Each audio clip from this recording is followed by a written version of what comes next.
ಗುತ್ತಿಗೆದಾರನನ್ನ ಅಪಹರಿಸಿ ಹಣ ಚಿನ್ನಾಭರಣ ಲೂಟಿ.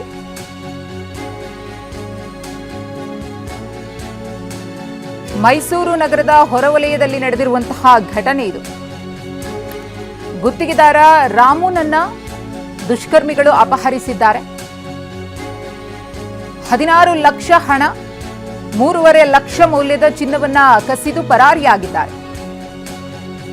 ಮೈಸೂರು ತಾಲೂಕು ಮುದ್ದೇಗೌಡನ ದೊಡ್ಡಿ ನಿವಾಸಿ. ಕಣ್ಣಿಗೆ ಕಪ್ಪು ಪಟ್ಟಿಯನ್ನ ಕಟ್ಟಿ ರಾತ್ರಿ ಇಡೀ ಕಾರ್ನಲ್ಲೇ ಸುತ್ತಾಡಿಸಿ ಕೃತ್ಯವನ್ನ ಎಸಗಿದ್ದಾರೆ.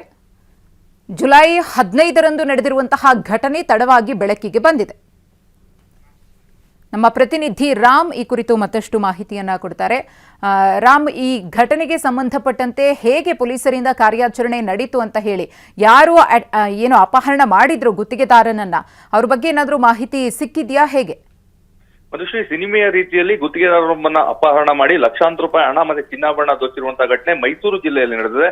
ಮೈಸೂರು ಹೊರವಲಯದಲ್ಲಿ ಜುಲೈ 15ರಂದು ನಡೆದಿರುವಂತಹ ಘಟನೆ. ಮೈಸೂರು ತಾಲೂಕು ಮುದ್ದೇಗೌಡನ ಉಂಡಿಯ ರಾಮು ಎಂಬಾತನನ್ನ ಒಂದು ದುಷ್ಕರ್ಮಿಗಳ ತಂಡ ಅಪಹರಣ ಮಾಡಿ ಆತನಿಂದ ಹಣವನ್ನ ಕಸಿದು ಚಿನ್ನಾಭರಣವನ್ನ ಕಸಿದು ಪರಾರಿಯಾಗಿರುವಂತದ್ದು. ಈ ಒಂದು ತಂಡವನ್ನ ಪತ್ತೆ ಹಚ್ಚಲಿಕ್ಕೆ ಮೈಸೂರು ಜಿಲ್ಲಾ ಎಸ್ಪಿ ಮಲ್ಲಿಕಾರ್ಜುನ್ ಪಾಲ್ದಂಡಿ ನೇತೃತ್ವದಲ್ಲಿ 3 ತಂಡವನ್ನ ರಚನೆ ಮಾಡಲಾಗಿದೆ. ಏನು ಈ ಒಂದು ಕಿಡ್ನಾಪರ್ಸ್ ಗಳಿದ್ದಾರೆ, ಅವರು ಕಾರಿನಲ್ಲಿ ಬಂದಿದ್ರು. ಏನು ಗುತ್ತಿಗೆದಾರ ತನ್ನ ಜಮೀನ್ಗೆ ಹೋಗುವಂತ ಸಂದರ್ಭದಲ್ಲಿ ಆತನ ಅಪಹರಣ ಮಾಡಿಕೊಂಡು ರಾತ್ರಿ ಇಡೀ ಆತನನ್ನ ಸುತ್ತಾಡ್ತಿದ್ದಾರೆ.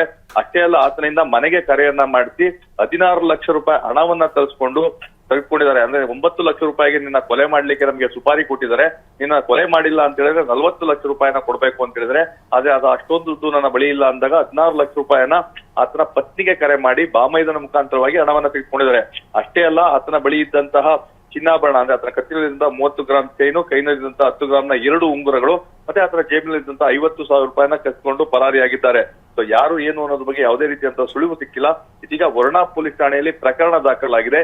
ಸಿಸಿ ಕ್ಯಾಮೆರಾಗಳ ದೃಶ್ಯಗಳನ್ನ ಆಧರಿಸಿ ಅಂದ್ರೆ ಏನು ಘಟನೆ ನಡೀತು, ಆ ಘಟನೆ ಸುತ್ತಮುತ್ತ ಇರುವಂತಹ ಸಿಸಿ ಕ್ಯಾಮೆರಾಗಳು ಮತ್ತೆ ಮೊಬೈಲ್ ಟವರ್ ಡಂಪ್ ಇವೆಲ್ಲವನ್ನ ಬಳಸಿಕೊಂಡು ಪೊಲೀಸರು ಆರೋಪಿಗಳ ಪತ್ತೆಗಾಗಿ ಒಂದು ಬಲೆಯನ್ನ ಬೀಸಿದ್ದಾರೆ. ನಿಜಕ್ಕೂ ಇದು ಬೆಚ್ಚಿ ಬೀಳಿಸುವಂತಹ ಘಟನೆ. ಯಾಕಂದ್ರೆ ಆ ಒಂದು ಗ್ರಾಮದ ಹೊರವಲಯದಿಂದಲೇ ಅದನ್ನ ಕಿಡ್ನಾಪ್ ಮಾಡ್ಕೊಂಡು ರಾತ್ರಿ ಎಲ್ಲ ಸುತ್ತಿ ಅವರ ಮೊಬೈಲ್ ನಿಂದನೇ ಕರೆ ಮಾಡಿಸಿ ಹಣವನ್ನ ತೆಗೆದುಕೊಂಡು ಹೋಗಿರುವಂತದ್ದು. ಒಂದು ರೀತಿ ಸಿನಿಮಾಗಳಲ್ಲಿ ನೋಡ್ತಾ ಇದ್ದಂತಹ ಈ ಘಟನೆ ನಿಜ ಜೀವನದಲ್ಲಿ ನಡೆದಿರುವಂತದ್ದು ಎಲ್ಲರನ್ನು ಬೆಚ್ಚಿ ಬೀಳಿಸಿದೆ. ಹೀಗಾಗಿ ಆರೋಪಿಗಳನ್ನ ಆದಷ್ಟು ಬೇಗ ಬಂಧಿಸಬೇಕು ಅನ್ನೋದು ಎಲ್ಲರ ಒತ್ತಾಯವಾಗಿದೆ. ಮಧುಶ್ರೀ, ಧನ್ಯವಾದ ರಾಮ್ ತಮ್ಮ ಮಾಹಿತಿಗಾಗಿ.